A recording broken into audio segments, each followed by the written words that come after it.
ಐತಿಹಾಸಿಕವಾಗಿರುವಂಥ ಕರ್ನಾಟಕದಲ್ಲಿ ಹೆಚ್ಚಿನ ಬಡವ್ರ ಪರ ಇರುವಂಥ ಸರ್ಕಾರ ಏನೋ ಒಂದು ಇದ್ದರೂ ಸತ ಬಡವ್ರ ಪರವಾಗಿದ್ದು ಇವತ್ತು ಅವ್ರಿಗೆ ಆಶ್ರಯ ಆಗಿರೋಂಥದ್ದು 42,000ಕ್ಕಿಂತ ಹೆಚ್ಚು ಮನೆಗಳನ್ನ ನಿರ್ಮಾಣ ಮಾಡ್ತಿದ್ದಾರೆ. ಆ ಒಂದು ಉದ್ಘಾಟನೆ ಕಾರ್ಯಕ್ರಮ ಏನು ನಮ್ಮ ಮಂಟ್ರು ರೋಡ್ ರಸ್ತೆಯಲ್ಲಿ ಹುಬ್ಬಳ್ಳಿಯಲ್ಲಿ ನಡೀತಿರುವಂಥದ್ದು. ಇದಕ್ಕೆ ರಾಜ್ಯಾದ್ಯಂತ ಎಲ್ಲರೂ ಏನು ನಮ್ಮ ಕರ್ನಾಟಕದ ಮುಖ್ಯಮಂತ್ರಿಗಳಾಗಿರ್ಬೋದು ಸಿದ್ದರಾಮಯ್ಯ ಅವರು, ಅದೇ ರೀತಿ ಉಪಮುಖ್ಯಮಂತ್ರಿ ಡಿ ಕೆ ಶಿವಕುಮಾರ್ ಸಾಹೇಬರಾಗಿರ್ಬೋದು, ಅನೇಕ ಮತ್ತು ಧಾರವಾಡ ಜಿಲ್ಲೆದ ಉಸ್ತುವಾರಿ ಸಚಿವರು, ಅನೇಕ ಶಾಸಕರು ಮತ್ತು ಎಲ್ಲರ ಪರವಾಗಿ ನಮ್ಮ ಇಲ್ಲಿನ ಒಂದು ಪೂರ್ವಭಾವಿ ಶಾಸಕರ ಕೃತಜ್ಞತೆ ತಿಳಿಸ್ಬೇಕಾಗತ್ತೆ. ಯಾಕಂತಂದ್ರೆ ಪ್ರಸಾದ್ ಅಬ್ಬೆಯವರು ಇವತ್ತು ಹುಬ್ಬಳ್ಳಿಯಲ್ಲಿ ಆ ಮನೆಗಳನ್ನ ವಿತರಣೆ ಮಾಡುವಂಥ ಕಾರ್ಯಕ್ರಮ ಹಮ್ಮಿಕೊಂಡಾರ.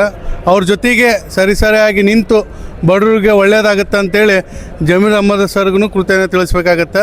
ಈ ಕಾರ್ಯಕ್ರಮಕ್ಕೆ ಹುಬ್ಬಳ್ಳಿ ಧಾರವಾಡ ಜಿಲ್ಲಾದ ಸುತ್ತಮುತ್ತಲು ಇರೋಂಥ ಎಲ್ಲ ಪ್ರದೇಶದಲ್ಲಿದ್ದಂಥ ಬಡ ಜನರ ಪರವಾಗಿ ಇವತ್ತು ಮನೆಯನ್ನು ಕೊಡ್ತಿದ್ದಾರೆ ಅಂತೇಳಿ ತಮ್ಮೆಲ್ಲರಲ್ಲಿ ಕಳಕಳ ವಿನಂತಿ ಮಾಡ್ಕೊತೀನಿ.